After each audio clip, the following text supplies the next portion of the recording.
хичээлийн үзүүлэн файлыг бэлтгэхдээ хичээлийн агуулгатайгаа уялдуулаад одоо интернетээс бэлэн PowerPoint-ийн загвар татаж ашиглаж байгаа бол тухайн одоо загварыг хийсэн байгууллагын нэр тэгээ лого, вебсайтных нь хаяг хэрвээ тухайн одоо таны ашиглаж байгаа загвар дээр байх юм бол түүнийг заавал арилгах хэрэгтэй.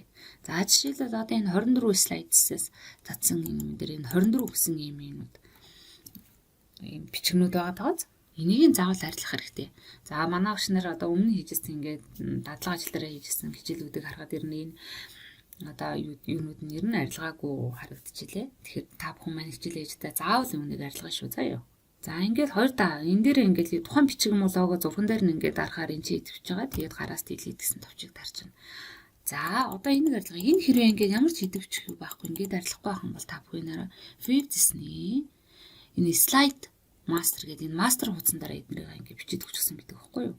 Тэгэхээр энэ мастер хуудсанд орж байгаа эдийн янзын вебсайт хаяг энэ байвал бүгдийг ингээд устгах хэрэгтэй. За одоо энэ мастер хуудас хэрвээ энэ хуудсан дээр чи ингээд арилгахгүй ингээд хараад тэрээс арилгахгүй хамгийн ихний энэ хуудсан дээр нь ингээд бичсэн байдаг мастер хуудас. За тэгэхээр энийг сонгож байгаа дэлгийд хийх. Тэгээл ингээд хадгалчихна.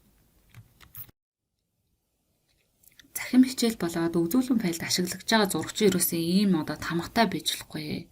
Тухайн одоо сайт байна төлбөртөөгөр энэ зургийг авах байтал хэрвээ ингээд төлбөрийн лого татаад авч байгаа тохиолдолд ийм тамгатаагаар ингээд татдаг байгаа.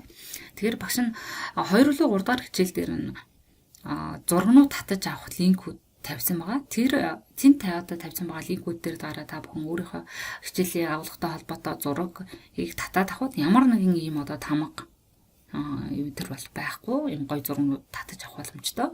Одоо тухайн түлхүүр үгээрээ ямар одоо зураг хэрэгтэй байгаа тэр түлхүүр үгээ оруулаад хайлтгийгүү тэр зургнууд гараад ирнэ. Мөн цахим хичээлд ашиглаж байгаа одоо зургнуудаа болж өгвөл энэ бэкграундгүй зураг ашиглахыг хичээгээрэй. Тэгээ багш нь бас тэнд оруулж өгсөн тэр линкүүд дотор арын фонгүй буюу бэкграундгүй зураг татаж авах гэдэг юм линк тавьчихсан байгаа. Хэрвээ одоо бэкграундгүй зураг хэрэгтэй болвол тэр линк рүү ороод татаад аваарай. Маш их олон зураг агуулдаг. Одоо хамгийн сүүлийн хичээл дээр багш нь зургийн бэкграунд ер нь энгийн аргаар одоо яаж арилгах вэ гэдэг юм арилгах тийм вебсайтны хаяг өгсөн байгаа. Тэгэхээр тэн дээр зураг апплод хийж оруулж байгаа бэкграундныхаа зургийнхаа бэкграундыг бол арилгаад хэрэгжилж болно. За захим хичээл болон одоо хичээлийн үзүүлэн баялд ашиглаж байгаа зураг болон видео төрсний пропорцийг юусаа алдуулж болохгүй. За энэ зурган дээр болохоор зургийг өндрөөс нь хэтэрхийг сунгацсан байна. Энэ өргөөс нь сунгаад ийм пропорцийг алдуулчихсан байна. За видео бичлэгийн хувьд болохоор бас хэтэрхий өргөний сунгацсан. Энд болохоор хит дээш нь татаад өндөр болгочихсон. За ийм бичлэгүүдийг ерөөсөө захим хичээлдээ ер нь хичээл сургалтын төрөөс ашиглаж болохгүй.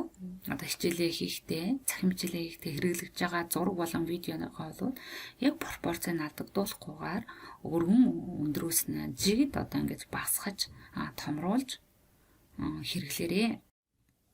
Та бүхэн минь одоо хичээл зааж байгаа өөрийнхөө дүрсийг одоо бичихж байгаа.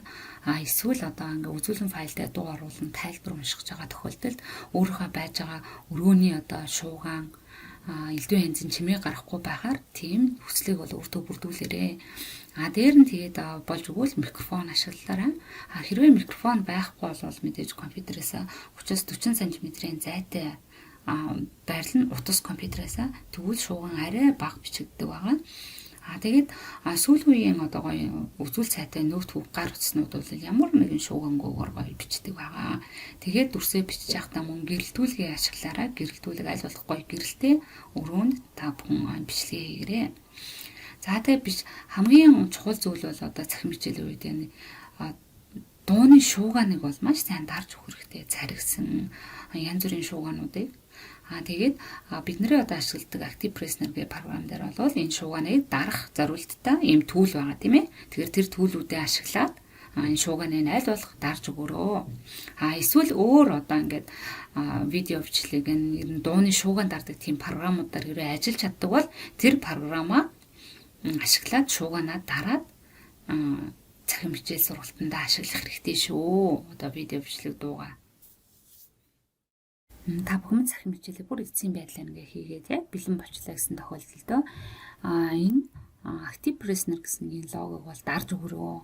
Тэгээ анх болгоод хичээлээ ингээд үрж одоо хийхээс өмнө бол за энэ дээр энэ active prisoner гэдэг юм лого байгаа тэрийг ер нь дарна шүү гэж төлөвлөөд ер нь хичээлийнхаа үзүүлэн файл видео ер нь хаана байрлуулах вэ, хичээлийн чинь агуулгыг дарж хавргүй байхаар тооцоолоод юмнуудаа хийгрээ.